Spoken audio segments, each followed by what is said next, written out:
Hello, everyone, and welcome to this episode of Spirit Plant Medicine Presents. My name is Marc Caron, and I'm happy to share that today we're having a great conversation with a great group of guests in regards to Stephen Gray's new book, How Psychedelics Can Help Save the World. And today we're going to answer the question, what is the role of psychedelics for a planet in transition? So our first guest I'll introduce is my friend and cohort in the spirit plant medicine space, Mr. Stephen Gray. Stephen has been traveling the spiritual and medicine path for over 50 years now. He's a writer, educator, conference organizer, speaker, and he's also a facilitator for cannabis ceremonies. Now, Stephen is the author of 3 books, including the popular Cannabis and Spirituality, An Explorer's Guide to the Ancient Plant Spirit Allies. And just recently, as I just already mentioned, How Psychedelics Can Help Save the World, Visionary and Indigenous Voices Speak Out. Stephen, always a pleasure to see you. Thanks, Mark. Yeah, looking forward to our conversation today. And we also have joining us is Belinda Eriacho. I hope I pronounced her last name right. Eriacho. And she's of Diné, Navajo, and Ashiwi of the Pueblo Zuni descent. Her maternal clan is the One Who Walks Around, and she was born for the Zuni Pueblo people. Belinda was born and raised in the Navajo Reservation located in Arizona in the United States. She's a wisdom carrier, healer, and founder of Kalaji, and she's focused on culture and traditional teachings that impact topics such as Native American communities. She holds a health degrees, technology and public health. Belinda's just well-rounded in so many different areas, and she brings great wisdom to our community. So we're excited to have you here again today, Belinda. Nice to see you. Great to see you. Awesome. And of course, we have Chris Bache. Chris Bache is a professor emeritus in the Department of Philosophy and Religious Studies at Youngstown State University, where he's taught for 33 years. He's also adjunct faculty at the California Institute of Integral Studies and a fellow at the Institute of Noetic Sciences. He's an award-winning teacher with his work exploring the philosophical implications of non-ordinary states of consciousness. Chris has written a number of books, and his most recent is LSD and the Minds of the Universe. Great read. If you haven't read it, go check out that book. It's fantastic. Welcome, Chris. How are you? I'm great. Welcome, everybody. It's a real honor to be here with you today. Yeah, likewise. It's always a pleasure to connect and learn from you folks, because for me, this work is really been a passion of learning, and the things that I've gleaned from all the talks over the conferences of the years has really made a difference in my life, and it's really exciting to be able to share that with people around the world. So thank you for taking the time out of your day to join us here. And we're going to get started, and I'm going to start with Stephen. Basically what we're going to do today is I'm going to ask a question of our panel, and they're all each going to answer for about 5 minutes or so the answer to this one specific question. And because we're focusing on the book, How Psychedelics Can Help Save the World, I'm going to start with Stephen Gray, because he was the guy who put this work together, and we're going to start there. So if we're ready, gang, let's roll. The question is, in your view, Mr. Stephen Gray, what is the role of psychedelics for a planet in transition? Oh, thanks, Mark. Thanks for the intro and the lead in. And just a quick clarification, by the way, although you implied it in your latest little statement there, I am merely the editor and one of the contributors to both the previous cannabis book and this one. And in this case, there are 25 contributors. So I just wrote the intro and the outro, as it were, and a couple of other short things. So that's my role. Just wanted to clarify that. And the rest of it was cat herding for the other 25 people involved. But I'm delighted with the results. They're all remarkable people, and they're all speaking in different ways, but I would say in accord. I don't think there would be anything in the book that would provoke any one of those contributors to disagree with any of the other contributors. So obviously that's a big question, and I actually think that I'm actually more interested in what Chris and Belinda have to say about it than what I have to say about it, to be honest. So what could I say about that issue? Well, Well, Stephen, okay, I have an answer for you, but go ahead, Mark. Yeah. what I was going to say is maybe you can let us know what inspired you to put this particular book together and what that inspiration was for you based Right. on the title Yeah. of it, right? Okay, well, I'm going to take that question and run down the field, maybe the opposite direction, but we'll see. Excuse me. So, yeah, well, the inspiration is the potential of psychedelics, which is answering your question anyway, I hope. Here's one way of talking about it, the role of psychedelics for a planet in transition. They are not silver bullets or magic bullets. They are fraught with the potential for misuse, misappropriation, misunderstanding, and in some cases harm. They're not for everybody. And in fact, Jamie Wheel, who's spoken at our conference twice, had an interesting kind of template that he suggested. He said, don't take it too literally, but perhaps it might be like this. If you take a graph of 100% of the demographic of the people, perhaps there's 10% of those people at one end of the continuum should never take psychedelics for a variety of reasons, mental health, fragility, etc. And then there are 10% at the other end who are the dedicated, serious psychonauts and explorers who are constantly learning from these medicines. And so those people might be taking the medicines frequently over, accumulated number of years. And then there are 80% in the middle who, in Jamie's view, perhaps should only be taking the psychedelics for very special occasions, perhaps 3 or 4 times in their lives. For like a graduation, a wedding, the birth of a first child, something like that. So that's just one way of looking at, who might benefit or not from the psychedelics.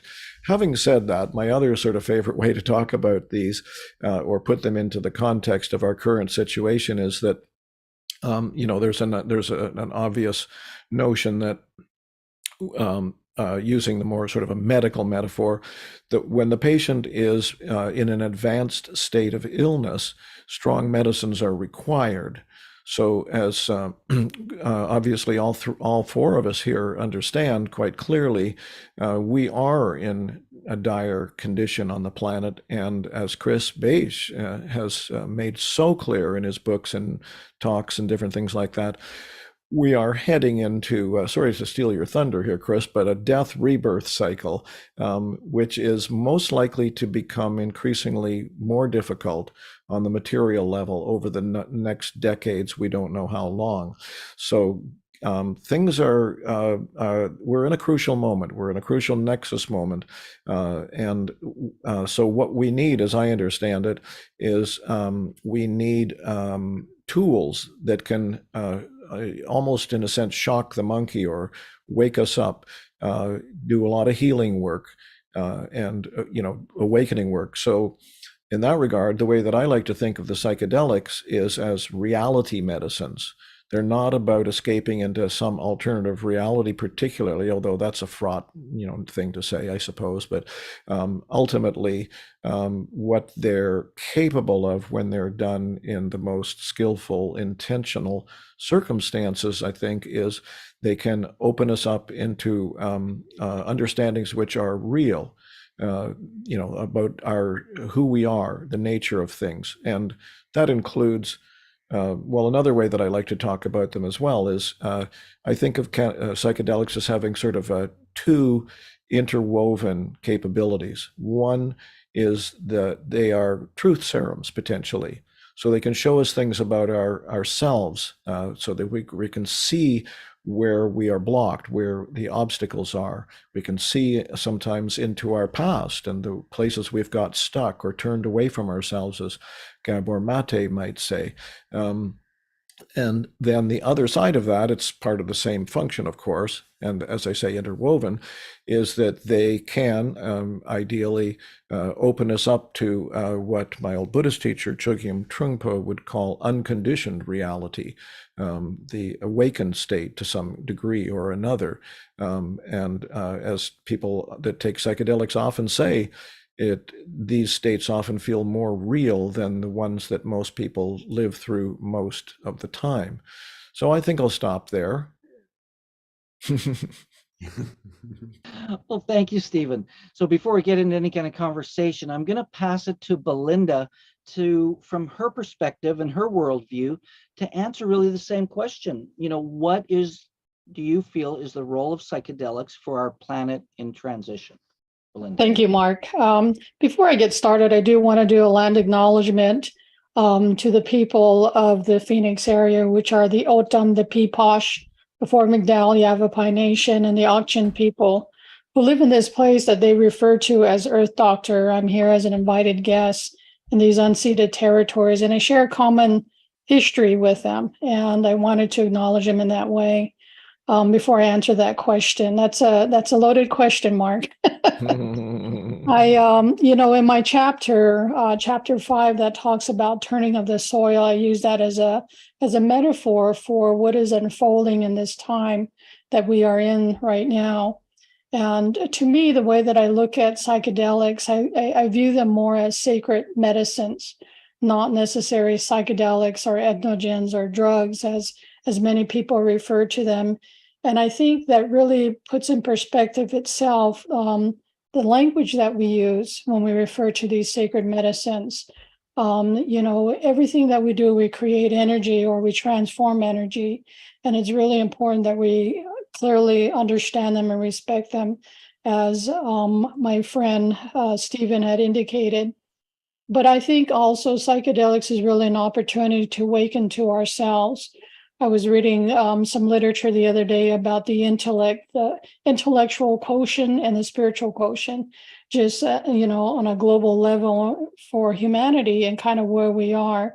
And it seems that we've outgrown our intellectual selves, and now the spiritual piece, the spiritual aspect of ourselves is starting to unfold. And when my metaphor that I talk about, the turning of the soil, what I believe is happening with the psychedelics is essentially turning ourselves inside out. We're so used to being out in the material world from a Western perspective that we've forgotten how to even be with ourselves.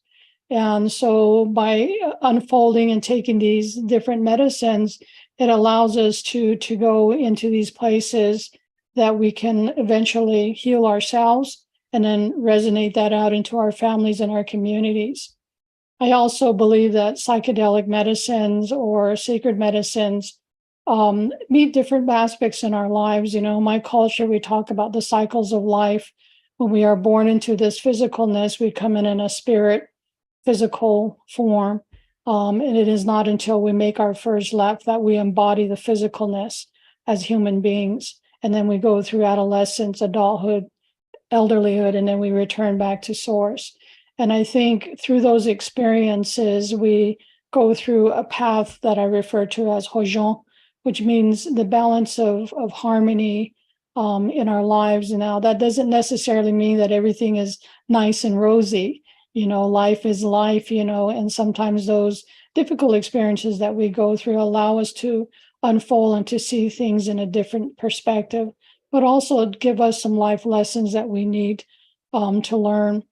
And so with that, I think one of the things is that in my book, I also make reference to the prophecies of the eagle and condor. And I give 2 examples. One is from the Hopi people, which are located here in Arizona, as well as the Andean traditions. And that the people of the North are the people of the mind, and the people of the South are the people of the heart. And when we can come together as one unified community, then we can start to heal the history that we all share. And so I think psychedelics allows us to get to that point, but also come to a lot of other realizations about our interconnectedness with one another. the importance of ceremony and intention that come along with these sacred plant medicines, but also the realization of going to a much deeper level in our healing evolution, if you will. I think a lot of times when we have an illness, we rely on Western medicine for that healing aspect rather than going to that next level deeper within. And so those are just some of my thoughts in the way that I view psychedelics and how it can save the world. Beautiful. Well, thank you so much for sharing that. And I just Absolutely. want to let people know that if you want to catch Belinda's talk from our Spirit Plant Medicine Conference in 2022, which is titled Turning of the Soil, that's available on our YouTube channel. And it's also available for free in our membership portal as well at spiritplantmedicine.com. I highly recommend going and taking that in because it was just a fantastic presentation. And as we move forward, we're going to go to Mr. Chris Bache. Chris, again, the question is, in your view, what do you feel is the role of psychedelics for our planet in transition? Well, first, Mark, I want to affirm everything that Stephen and Belinda have said. One of the advantages of going last in the batting order is I get to play off of what has already been said, and I certainly absolutely agree with it. It seems that we are living in a different time in history, as particularly Belinda has pointed to. We're living in a time when the underlying structure of the collective psyche is shifting. We are shifting culturally. There are so many cultural migrations and integrations taking place, but kind of at a deep level, the very nature of the collective psyche seems to be simmering, turning to the point of boiling. One of the ways I understand this is that we have entered a time when the karma of our many, many former lives, all of us collectively, is coming forward and pressing up inside us, seeking resolution. I think there's a tremendous collective purification taking place in the outer world and also in the inner world. So one of the uses of psychedelics that can be very helpful is to help accelerate and deepen and clarify this internal purification process. I think that's why so many people are involved in other spiritual practices besides psychedelic practice of yoga and meditation, so many different activities, because we need to keep the psyche open and clear to let this negative conditioning come through us without re-traumatizing ourselves, to help our system clear itself and cleanse itself.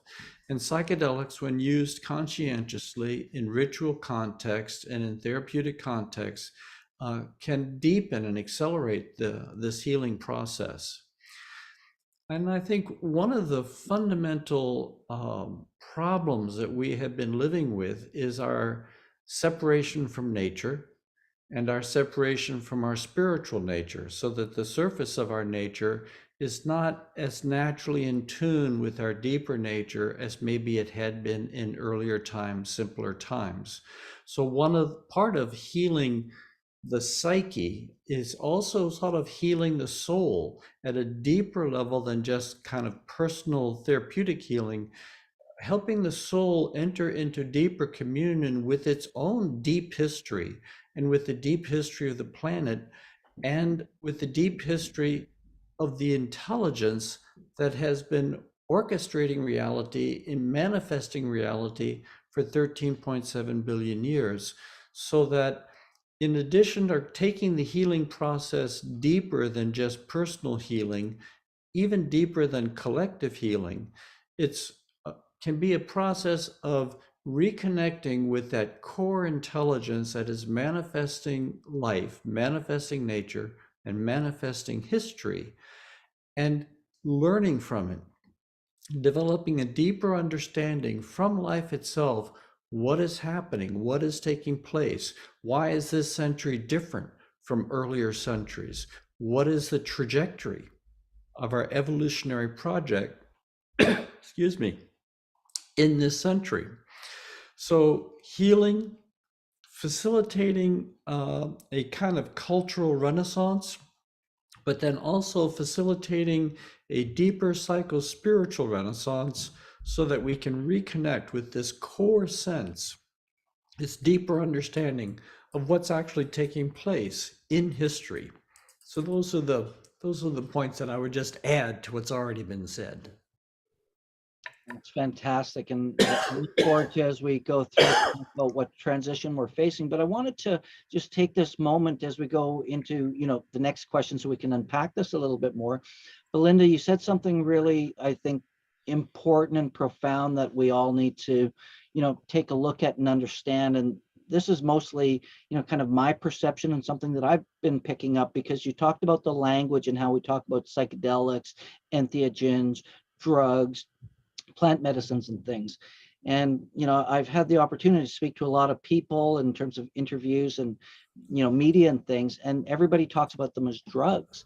And I just want to share my thought on this, because when we take a look at a natural plant and a plant medicine, whether it's cannabis, the mushroom, ayahuasca, and things of that nature, in my opinion, they're not drugs, they're plants, and plants as medicine. And when we take a look at, other plants that we consume on a regular basis, we don't call them drugs. Broccoli, we don't call a drug. Celery, we don't call a drug. All those power foods and power greens, we don't call a drug, yet they have different plant properties. And when we look at, the psychedelic nature of plants, they have different plant properties. And that's why I think it's really important that we don't classify them in that stigma of being a drug, and that we use all plants as medicine. And it's just my 2 cents on that, because it comes up a lot where people will call them drugs. And in my opinion, they're really plants, right? And many of them have their own medicine, whether it's a vegetable or something with psychedelic psychoactive properties. So I think there's one thing that's missing from that, Mark. And I too have been talking with many people, and I think one of the things that seems to be missing is the relationship between us and the plants and the plant kingdom. From my culture, I refer to ayahuasca as grandmother, translates to grandmother ayahuasca. These are ancient teachers that really have something to pass on to us if we're willing to listen and to open up to those, gems of wisdom. The same thing goes with the mushroom kingdom. They're not called Santo Nino for no reason at all, the holy children, and so I think it really is important that for those of us that use psychedelics, whether it's in our healing or as therapeutic modalities, is we really need to come to that understanding, not understanding. We're not putting ourselves over these plants. We're really internalizing that and really building that relationship with them. And I think it's really important as this, this whole field starts to develop. So thank you for that, Mark. Yeah, absolutely. And I love that word, inner standing. I hope to use that in the future, if you don't mind. Yes, please do. Please do. Awesome. Not copyrighted. Yeah. Fantastic. But it's just, it makes sense. An inner standing is very different than an intellectual understanding. Yeah. Right. So yeah, beautifully said. So now the question is, what is the transition you think that we're facing? There's a lot of change in the world right now. We're seeing it every day. Stephen, what do you think is, the biggest part of this transition that we're facing? What is it? Well, yeah. Well, again, not to belittle my own intelligence, but I think Chris Bache has been tapping into what I think, if I may say so, Chris, I think it's more or less the correct terminology, that the vast intelligences of the universe that have been saying that, as Chris has said before numerous times, we've reached this kind of nexus point. And so I think it's just really important now. Okay, so yeah, here's a good way to talk about that, I think. As if we think it will, and seems to be apparently underway already, the stability of the past, or the status quo, such as it is or was, is becoming less viable, less comfortable on the material level, and just in general, change is happening very, very quickly on multiple levels. As that happens, and especially if things become, well, either rapidly or not quite so rapidly, more difficult for many people on the material level, like if there become shortages of food or clean water, if international agreements break down, if the climate makes us put like a much greater percentage of our financial resources into climate change mitigation, and on and on. If those things all make our lives more difficult and less stable and less certain, I guess you could say, what I think is likely to happen, and I mean, I'm not an authority any more than anyone else, but it seems to me that a lot of it's already happening in terms of its effect on the psychology or the mentality of people. You keep hearing in the news about how there's more depression these days. There's more anxiety. So I think what's likely to happen if this trajectory unfolds the way we envision it, the way we think it will, or perhaps the way the spirits are telling some people that it is likely to, there will be more of those problematic mind states and more discouragement. So I think it's really important, and I'm saying this partly because that's the mission of the book, is to hopefully give people, as Dwayne Elgin, one of the contributors to the book, says, a believable story. A story that's, if I had it in front of me, actually I could find it in a minute, but I don't want to make you wait. In his chapter in the book, he lays out sort of, if the story is going to be functional for people, it has to have 4 elements, and I don't remember what they all are now, but one is that it has to be simple, easy to understand, functional, able to be, put into place, manifested, plausible, etc. So Dwayne has a really interesting view of this from my point of view. He talks about how in his book Choosing Earth, he actually goes through a possible or even probable scenario for the next 6-7 decades. And this is super loose, and I haven't even read it for a while, so it's something vaguely like this. It looks like material conditions are likely to continue to deteriorate over the next several decades. But this is really key. If enough people get smart, or however you want to say that, wake up, do the healing work that they need to do, we need to do, so that we can participate in intelligent, creative solutions at multiple levels, whatever level that is, through the arts, through government, through economics, whatever, environmental work, et cetera, but starting with that inner understanding, or that inner standing that Belinda and now you are talking about, Marc, then there is the hope of, as Dwayne calls it, the birth or the arising of a mature planetary civilization.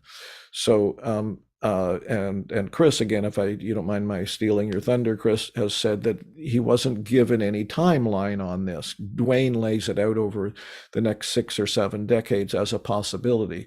So what I'm really trying to say in a somewhat rambly way here is that I feel strongly that people need to hear messages that if things look bad, it doesn't just mean we're heading toward doom and destruction. It means, and this is really a gross oversimplification, no doubt, but for the short term, for this situation here, it's connected to things like the prophecy of the eagle and the condor that Belinda was talking about, or the hundreds of thousands of years accumulated karma that Chris is talking about coming to a head now. It's related to that. It's all about that notion that we've come to this point, and if we don't have something that shows us a potential for the light to come through, it's going to be much, much harder on people's psyches, So I think that is, maybe I'm an idealist, I'm a dreamer, I'm a visioner in that sense.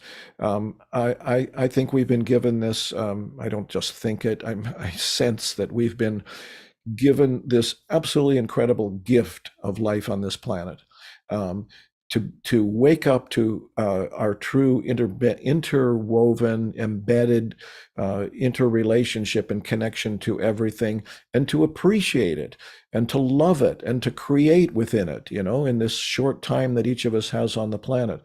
My old Buddhist teacher, Chogyam Trungpa, talked about learning to appreciate the redness of red and the blueness of blue, just that really simple, like, in a sense, surrendering or opening oneself into things as they are and relaxing into that, right?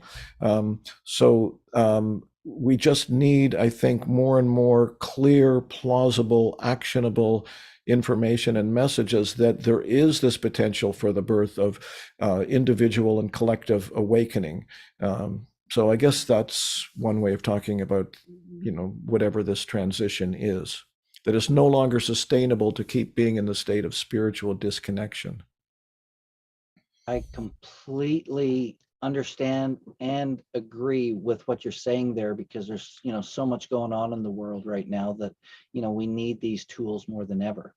So Belinda, I'm really curious about your take of what you see from your role in the world as an Indigenous woman, and what you see as being the biggest transition that we are facing as global humanity. Right. Thank you so much for that question. I was looking at rereading Chris's chapter and then some of the things that Stephen had talked about, but I look at things in a different way, because I think what's happening to us in many Indigenous cultures around the globe, our elders have told us that these are just cycles that we're going through. Everything is evolving to that. And that's the way that I look at things. And so these things that may appear as challenges to us can really turn out to be gifts in the end. And it's really up to us as a human species to really think, not so much be in our mind, but think with our hearts. And I think there's been already too much thinking up here. That's why we're in a situation that we are in right now. And where we really need to start moving into is into the mind of the heart. And, in my book, I share a little story about an elder that told us the longest journey that we will ever travel is between our mind and our heart. And that's only 18 inches away, And so I think that that's kind of some of the things that are coming up for me. I'm reminded of many stories that even my grandparents and great-grandparents shared, and that were passed down through our oral traditions about how things evolve, and the way that we look at and perceive things is really what we create. And so, I think one of the things that I see for myself is that the children that are being born in this time, they're very, I think Chris calls it the diamond.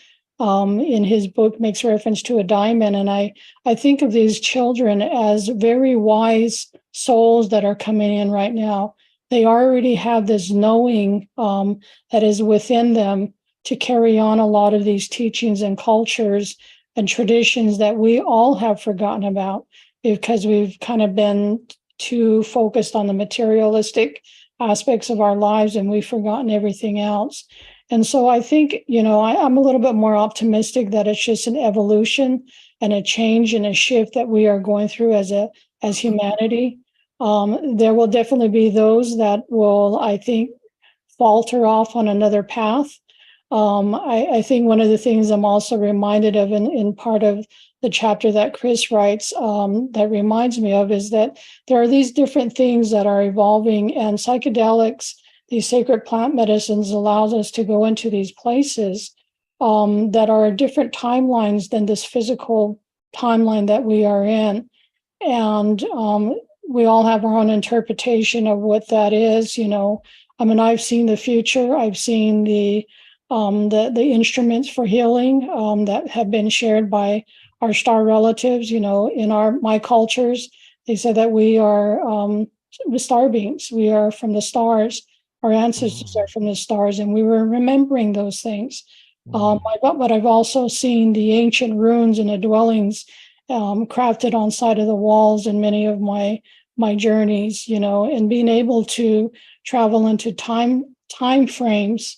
It's very hard to describe these timelines that you're able to tap into, to have those connections with, deceased relatives, and really, heal those relationships that we have with one another so that we can continue to evolve. I think some of that is related to some of the things that Chris talks about, is about this evolution of karma. And so one of the things that I think that, and my prayer is that as each one of us sees what's happening and unfolding around us in the world, whether it's geopolitical or climate related, really start to begin to ask ourselves, what part of that do I own? I think there's always this tendency to say that's somebody else's issue, but we all have, if we really truly believe that we are interrelated with one another, then we need to take ownership of that. That's really where the real action happens. So thank you for that question. No, Nice. absolutely my pleasure. And, I think I love what you said, and I've heard it before, that the longest journey we'll ever take is the one from our head to our heart. And I repeat that back because I think it's really important, and I want everyone to, really think about that for a moment and really recognize, like, are you living from up here? It's another quote that I have in my world. It's like, when you're in your head, you're dead. When you're in your heart, you're smart. And it's just one of those things that when you drop into your heart, all of a sudden answers come, undammed and flow really well. So thank you for. I might borrow that, Mark, by the way. Hey, by all means. Yeah, absolutely. Lots of trading going on here. There you go. There you go. Well, this is one of the ways that psychedelics are helping change the world, right? We learn, we support, we get inspired by each other, and then we can go share what we're doing, and all based on the topic of psychedelics. Anyways, Chris, again, that would be our question for you. What is the transition you see that we are facing as a society today? Well, I only have limited visionary shamanic kind of experience of the future. When I want to turn to specifics, I have to go to the same sources that we all do. I have to go to the scientists. I have to go to the ecologists. I was very glad, Stephen, that you mentioned the work of Dwayne Elgin, because he's been crunching the numbers for decades. He's been really tracking the scientific literature. And it seems clear, if we do that, we are entering a period of enormous suffering. It is hard to overestimate how much suffering is coming in the decades ahead, between now and just say 50 years from now, 2070, 2075. When we look at the melting of the ice caps, when we look at the expanding population, when we look at climate destabilization of agriculture, likelihood of more pandemics. I mean, realistically, we could be looking at the death of 1/3 to 1/2 of the human population of this planet. If our carrying capacity is somewhere around 2 billion, and we're pushing 8 billion now, then the suffering of so many of our children and grandchildren around the world dying is just going to be an unspeakable agony that's going to bring us to our knees and give us a kind of intense incentive, a motivation to do things, to insist on changes that right now we do not have the political and social will to do. Some do, a few do, a growing number of some do, but not enough to make these shifts happen. So I think we're coming into a pain of terrible, terrible suffering. I wish it weren't so. I wish we could avoid it by having enough people come to their senses quickly enough, but I think we're past the point in history where we could avert this crisis that is coming. We might be able to soften it a touch, but it's coming and it's going to hit us. It's going to hit our children and our grandchildren, our great-grandchildren very, very hard. Now, my visionary experience is that this global crisis that we are entering is a birth process. that it is going to be horrendously painful, but it is not an apocalypse in the sense of a destruction of everything that has come up to this point in time. It is in a sense like a near-death experience where we come very close to death, and in that process of coming close to death, we break through into different orders of consciousness. I think, and this is not something human beings are doing or human beings are in control of. Nature is in control of this process. Nature is driving this evolutionary crisis. This intelligence behind nature is driving this process. The best we can do is be responsive in communion with this intelligence, responsive with this intelligence, and cooperate with it in order to facilitate a transition that it is not ours to have designed, but nature has designed this transition. Now, the way I understand the long scale of this is from within a reincarnational perspective. And from that perspective, the human beings who are entering this crisis are not human beings the way we ordinarily think of them. They're not 100-year-old beings. They're tens of thousands, hundreds of thousands of year-old beings. They have layers and layers and layers of a history inside of each one of us. And this history comes from different cultures and different places around the world and different places in society, different colors, different religious traditions. All these aspects of our global complex picture are all woven into the fiber of our being. We have been growing for hundreds of thousands of years as souls, making some progress here, maybe making some step backwards there, but overall we've been growing. But collectively, the psychological level of our collective maturation is still basically egoic. It's still rooted in our individual consciousness. And the world that is falling apart around our ears is a world that was built by ego. And I don't disparage ego. Ego is beautiful. I mean, it's an extraordinarily beautiful phenomenon, but it is still fundamentally cut off from the deeper fabric of life, from the deeper fabric of our interconnectedness, from the deeper fabric of our spiritual connectedness. And basically, because of its limited awareness, it designs a world which works for some and doesn't work for others. It elevates the condition of life for some at the cost of disparaging the quality of life of other beings. And we know how this happens, we know how this works, we know what's been happening. And basically, this is a world that works for some and doesn't work for others. And it's a world, the limitations of this view are basically leading to a global destruction, a global catastrophe of unmitigated suffering. I don't think we can survive as a species living out of the level of consciousness that we have been living out of up to this point in time. For all its beauty, the ego is still too small a consciousness to basically solve the global problems, to solve the social problems that are becoming paramount right now. We will either grow up or we're going to die. And that makes this death process a tremendously powerful evolutionary accelerator. Now, what growing up means, I think, is shifting from an egoic perspective to a soul perspective.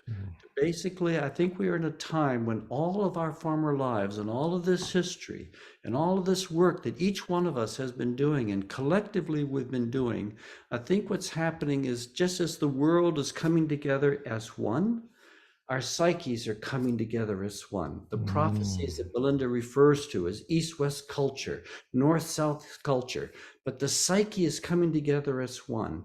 And when we reach critical mass, not only will the world give birth to a new culture, but the core of this culture, I think, is that it will be operating out of a different level of consciousness, out of a higher level of consciousness. And I think the most immediate way of understanding this is out of soul consciousness. And this is what, in my visions, comes through as the birth of the diamond soul, which is simply all of our history integrated into a single consciousness, which is transparent to each other at a very deep level and transparent to the divine at a very deep level. And once we collectively make this transition, it's not going to work if only a few people here or there make this transition. Nature doesn't think small. Nature only thinks in large, large movements. The entire species is being taken through this transition. And I don't know how we're going to make this transition. I don't know whether it's going to come slowly or fast or how we're going to do it. But the visions which have been poured into me in my years of psychedelic work is that we do make this transition.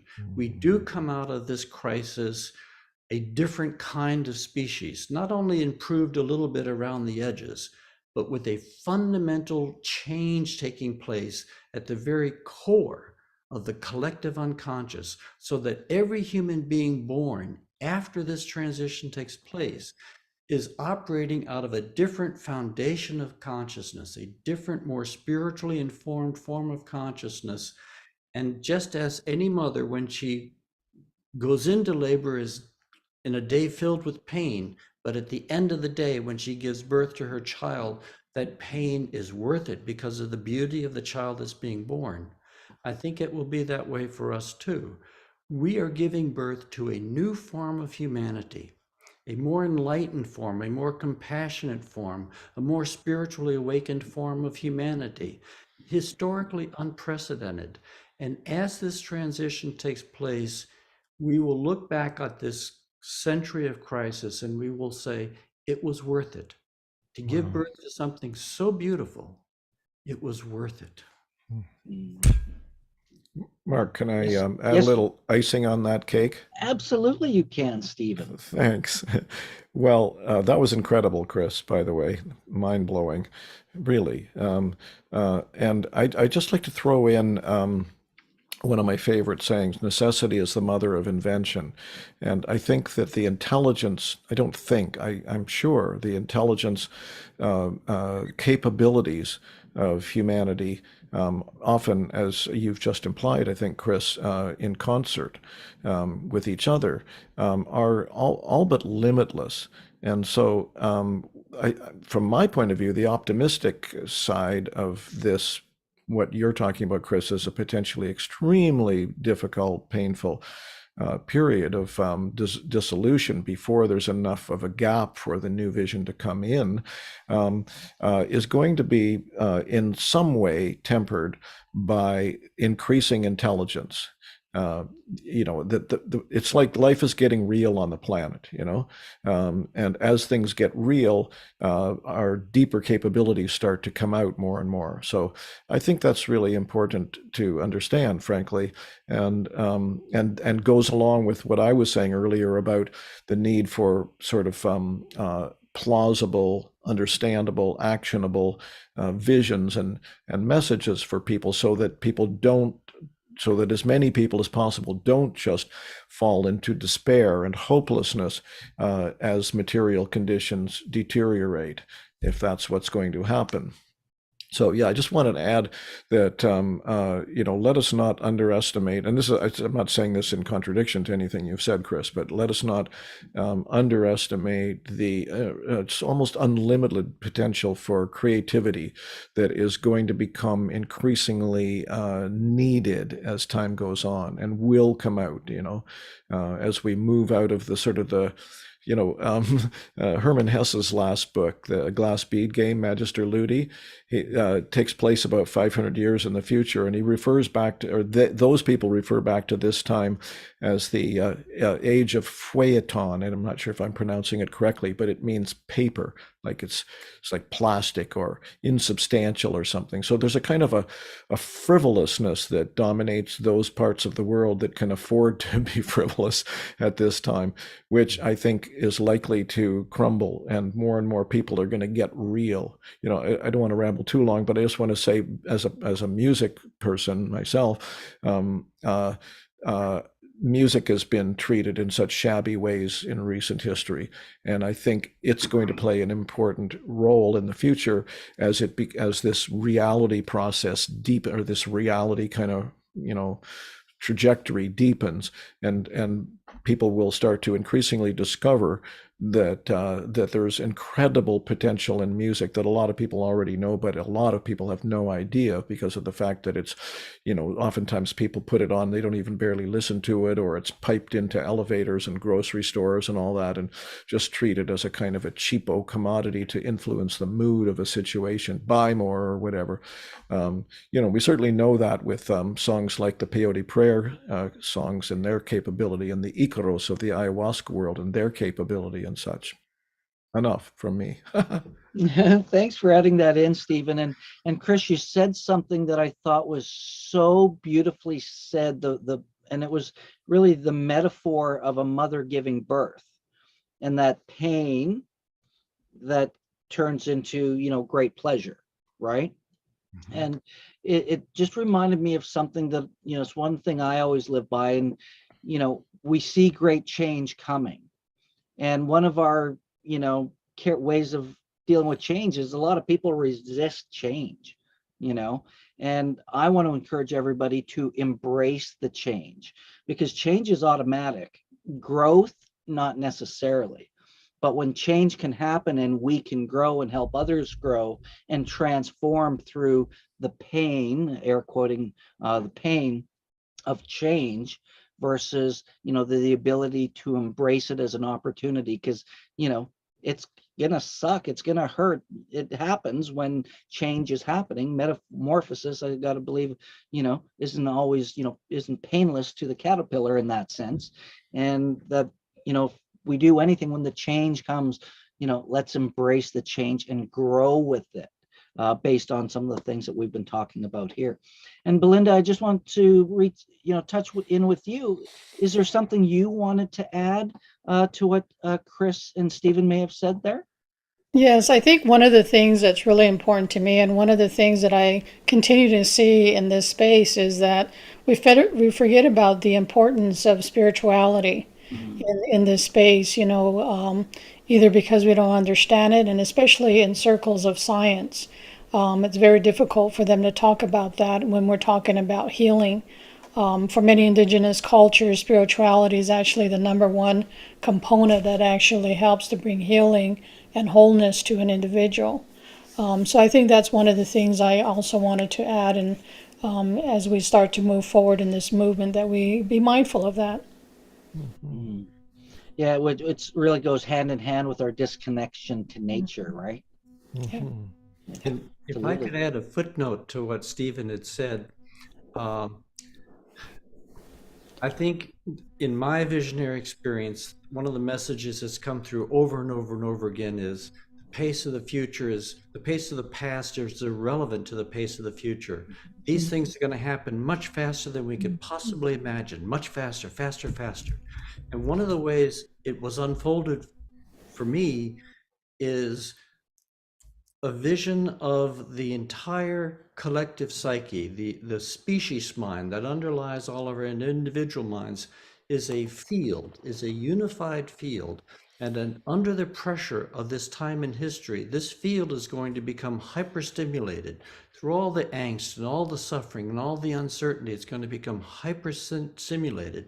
And when it becomes hyperstimulated, it'll begin to function in what chaos thinkers would call a nonlinear system. It'll become a nonlinear system, or a far from equilibrium system. Nonlinear systems are capable of doing things that linear systems cannot do. And one of the things they can do is change rapidly, change quickly. Small fluctuations of input can produce dramatic outputs. The butterfly flaps its wings in China can produce a hurricane across the world. So that means that under the pressure of the future, the contribution of individuals, the influence of individuals will not be diminishing, it'll be increasing, so that individuals can affect the outcome of this evolutionary transition more in the future than they were in the past.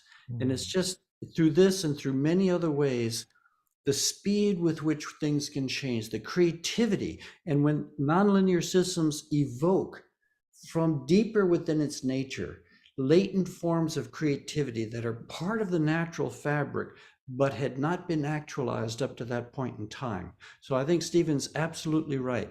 The creativity of the universe is going to be manifesting the collectivity, the interconnectivity of our beings, of our hearts, and of our minds. I think we're entering into the time, one of the ways of thinking about where what we're coming into is we're entering into the period of the one heart, where humanity will experience the one heart. And once we know the one heart in our essence, then we won't hurt each other. We won't satisfy, we won't let anybody be diminished in their opportunities of life.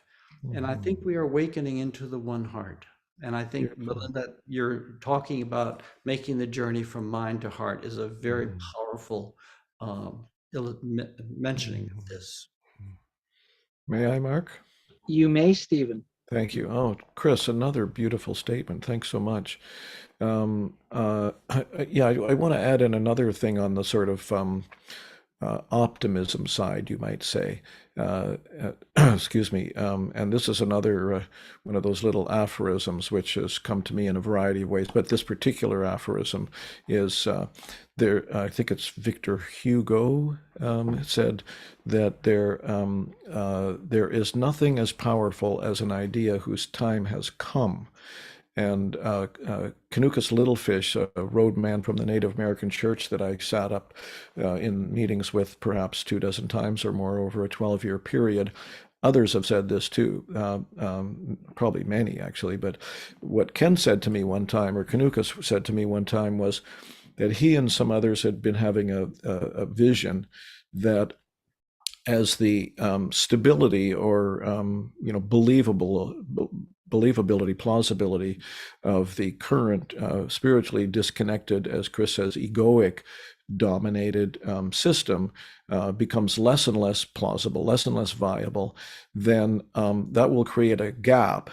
That is creating a gap, but the gap will widen or become big enough for this new vision to come in, and that new vision will make sense. You know, as Terence McKenna, who I think borrowed this from William Blake or somebody ultimately and reworded it for modern times, was if the truth can be told so as to be understood, it will be believed, which is essentially what Dwayne is saying, Elgin is saying in his chapter as well. So I think it's, again, from the sort of like giving people hope perspective, it's important to realize again that we're not just looking at destruction, it's the birth, it's the death, rebirth part of it, right? That's so important. Yeah. Great. Well, thank you for adding on to that, Stephen. Now, we are getting near a time. We want to be mindful because sometimes people don't like the long episodes of things. So if there's one thing I like to do is I always like to give people something tangible or a call to action. And I know we've talked about a lot of great ideas and things that people can do, but I'd like to ask each of you specifically that if there was one thing someone can do to help this transition along for humanity as a call to action as an individual, what would you suggest or think that might be the most, bear the most fruit? What do you think the most important action for all of us to do is moving forward? And Well, whoever wants to go first, go I'll ahead. go Steve. first. I'm going to quote Canucus Littlefish again, who said to us in the teepee a couple of times, relatives, stay behind the medicine. So it's a metaphor, essentially. Stephen Herod Buhner, in his book Plant Intelligence and the Imaginal Realm, uses the phrase following the golden thread, which you and I have been having fun with the last couple of years, Mark. So that's the getting in front of the medicine as in reality, but also as a metaphor, is the ego getting in the way and enforcing its agenda and its needs onto the situation. Staying behind the medicine, as I understand it, has to do with quieting the mind, calming the mind, humbling oneself, dropping down into the heart, as people have said so beautifully, Belinda and Chris today, dropping down into the heart and experiencing through that way, and just following the golden thread. I think it's a very optimistic, in a sense, way of looking at our potential. So, or to put it in a more sort of a fun way,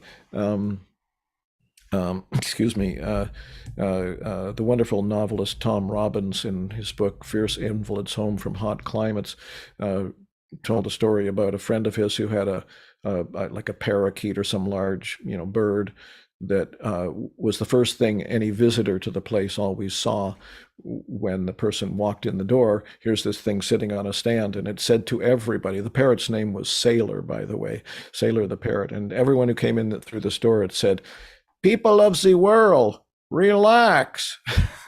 So if there's one sort of simple message, it's like relax, pay attention, and trust, and stay behind the medicine. And then I think, at least I'd like to believe that things unfold in and of themselves, and we then know the next intelligent, skillful step to take. Marc, before we go, is one of us going to say something about the book launch? Oh, We're not there yet. Okay. Didn't mean to jump the gun. Always jumping the gun. I didn't know if this was my last time to say anything for the day or not. It's never your last time. Oh, yes, it is. Always just one more thing. Yeah. Okay. Anyway, that's Stephen. That's fantastic. I completely can relate to what you're saying. And Belinda, what do you think? If people were to do one thing, leave here from this conversation and do one thing that can make a difference in this world, what is that to be? Thank you for that question, Marc. One of the things at the very end of my chapter, I end with a prayer for healing of humanity. And I think one of the best things that we each can do is look internal to ourselves and do the work that we are being called to.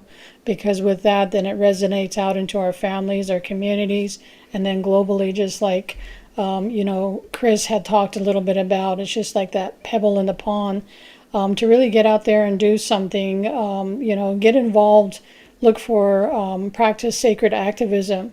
Look for those opportunities where you can help your neighbors, you can help your community. I think with all of that said and done, it helps for us to evolve into a better place. Very well said. And I like that you talked about, that the contribution and volunteerism, because I think that that's just a powerful way that people can get outside of themselves and, serve the greater good. So thank you for bringing that to the surface, Belinda. I think it's really important. And Chris, you're up. All right. Well, in addition to doing our inner work that Belinda referred to and addressing the shadow and taking responsibility for our own shadow, I'd like to sort of broaden the perspective now. I think Stephen's right that music is going to play a very important role in the time that we're coming into, and not just musicians, but artists, politicians, scientists, it's going to take all of us working in concert to bring about this social transformation and this to help us make this shift. So I would just invite us to remember that before we were born and before our children were born, every one of us knew what we were getting into before we were born. We all made a conscious choice to be born in this time and to this place, in this particular form, in this particular sex, in this particular culture. We were born and we chose to become an active participant in this historical process. And no matter what I might recommend in terms of the good thing for someone to do, or a core thing for someone to do, inevitably I would reflect my own limitations of my own spot in the world. And I think what's important is for each one of us to remember that we have already buried around us all the help that we need, all the information we need, all the resources that we need to do our particular piece in contributing to this transformation that we are a part of. The question is not, what do we need to do? The question is, I think, will we have the courage to do what is ours to do? We will know what is ours to do. Will we have the courage to do it? If everybody has the courage to do their particular part, then we're going to make it through this thing. I really like that courage to push through that, Chris. I think it's, so spot on, as so many people kind of stand on the sidelines, never playing the game. They're just watching it, right? And I think it's really important. And if there's one thing I wanted to add in terms of just a call to action from my perspective, and I think about a conversation I had with Donnie Blakey, who I know Stephen knows quite well. I don't know, Belinda, if you knew Donnie before he passed, but he was just a brilliant guy. And he said something to me, and without the huge story of where he, what it was, but the most important thing he says was, it was about having others, having your best interest at heart, not our interests, kind of like what Stephen was saying about being behind the medicine, and put other people's best interests in your heart as well, not what you can get out of them or do, and really respect, appreciate, understand the other person's world, because so many people are going through, trials and tribulations of life right now. And what we need is more understanding, compassion, non-judgment, where we can actually put other people's best interest at heart and not our own. And I think that, that has a huge potential to change the way people interact in this world and where they're at. So, that's really, you don't know where other people are at. So who are we to, judge, complain, criticize, condemn, any of those things? And when we step back in a position of love, acceptance, appreciation of where we are all at on our journey, it can really make a difference, because I know there's people out there that don't hear kind words very often, and we have the ability to impact people with our words and our actions. So, And I think, Mark, you meant understanding, not understanding. yes, thank you, Belinda. Yes, I did. That's a good one. I'm going to have to get used to using that one, because it's super powerful. Well, I want to thank you, all three of you, for being part of our conversation today. It's always an honor. I learn so much, and I get inspired as well. And I know that Stephen's book is out. It's available, and we're actually having a book launch here at St. James Hall in Vancouver. So maybe, Stephen, you can talk a little bit about that. We're pretty excited. We're getting close. Sure. So anyone who can walk, drive, bicycle, train, boat, or fly to Vancouver, we'd love to have you with us on the evening of April 7th, which is, by the way, we didn't know this when we set this date with St. James Hall, but it happens to be Good Friday, which is an interesting coincidence, you might say, or perhaps synchronicity. So at the very least, it's going to be a small g Good Friday, Good Friday. Excuse me. And we've been, Mark, you and I have been talking about it. Not book launch almost sounds a little bit, I don't know, academic or library like, or dry or something like that. But really, we're painting it as an empowering celebration that in my highest idealized vision of what this could be, we bring people together. We don't talk a lot. Dennis McKenna has volunteered to come in and say a few words. I've been trying to talk Belinda into coming up, but it's a long way, and she's got other things to do. I'd love to have some more of the contributors around, but they're all far flung. So Dennis is our more local person who's consented. But we're not going to talk long, and then we're going to go directly into one of our frequently done in the past cannabis-friendly. Well, call it a cannabis ceremony, but we like to call it a cannabis-friendly ceremony, because you're certainly not required to, imbibe any cannabis, and the ceremony itself will be equally, maybe not equally, but quite decently powerful and effective as a meditation ceremony, whether you imbibe any cannabis or not. And then we will follow that. Well, I'll hang out in a corner and sign some books if people want me to. But other than that, our wonderful world musician Shine Edgar and his incredibly talented multi-instrumental percussionist Curtis Andrews are going to do an hour or so of dance music, which, it's almost impossible not to dance to the Shine's music. You really have to be stuck in your chair to get to not want to dance to Shine. So what I'm hoping to do cannabis in that way, and we haven't talked about cannabis as part of this discussion particularly, but if we had more time in another context, I would want to talk about how cannabis has an important role to play in all this because of its sort of gentle ubiquity, and when understood properly, it can be considered the sacrament of peace. But it allows people to have visions and deepening of experience in a way that's quite functional in a situation like 150 people at St. James Hall. You don't want to be handing out 2 dried grams of mushrooms to 150 people in that kind of circumstance, right? But cannabis you can do quite safely, especially with the kind of guidance that we give them in the container that we hold for them.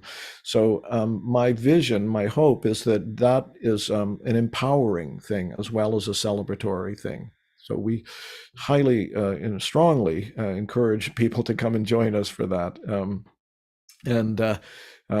So there's Mark, do you want to talk about how they can get info and details? Absolutely, but I just want to add to that is like Shine and Curtis are incredible. And I know Chris Bache, you know that. And Right. Belinda, if you were there on Saturday night at the conference, you missed out on a special treat. I'll get you some music for it there. But oh my God, incredible experience. So just grateful for that. And yeah, you can get, if you go to spiritplantmedicine.com/events, you'll see a link there where you can get register your tickets. Got all sorts of information. There's a couple of little videos and music you can sample on. And right now until April, what is it? It's 14th. March 17th till March 17th. March 17th, we're offering a 30% discount for anybody who wants to join as an early bird ticket. And that's going for another few days. So if you're watching live or after the fact, now's the time to save on that. And we look forward to really having a great evening of, community, connection, ceremony, some medicine for those who are interested, and of course, some epic music and dance with Curtis and Shine. It's just really incredible. So if there's any last words anybody would like to share before we wrap it up, because I'm going to play a little video of the event that's a minute as we close off. But Belinda and Chris, if there's anything you'd like to add, we'd love to just have you send us off. Thank you. Thank you for this conversation. It's been really beautiful. Thank you. Likewise, thank you. And Stephen, thank you for your vision to bring together all the voices that you brought together in the book, and for everything that you do and you and Mark do to facilitate community around the awakening of our time in history. Thank you very much. Okay, well, and I would like to thank, Mark for, Mark, for you being so supportive of all this, for one thing, and Belinda and Chris for being so generous and giving your time for this as well. And really, I'm not exaggerating. Both of you, the things that you have said today, have just really touched me. They've been really brilliant. So thanks a lot for that. And thank you for your kind words, everyone. And Stephen, it's just one way of me just sharing the message. I'm all about how do we transform our lives? What are the tools? What works? And the medicine brought me to this. And so I'm just here to help, these great visionary and Indigenous voices speak out. It's what I want to be part of supporting for a change in the world. And this is one of the vehicles that I believe is very powerful to do that. So I'm just honored to be able to share space, share time, and help everybody share their message. So thank you so much. Mm-hmm. And with that being said, I'm going to play a little video here as we sign off, just a little bit about the event and what's going on, and you'll get to sample a little bit of music. So here we go. Thanks again, everyone.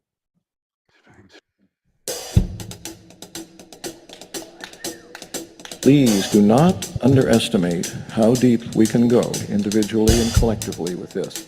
And I say that from experience.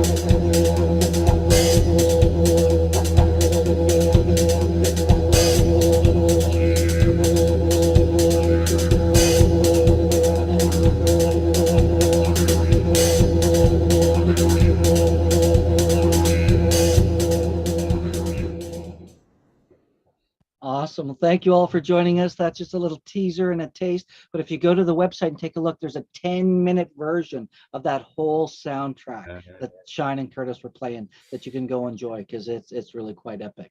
So thanks again, everyone. Until Much love, next time. Have a everybody. great day, everyone. Bye-bye. Thank you. Agone.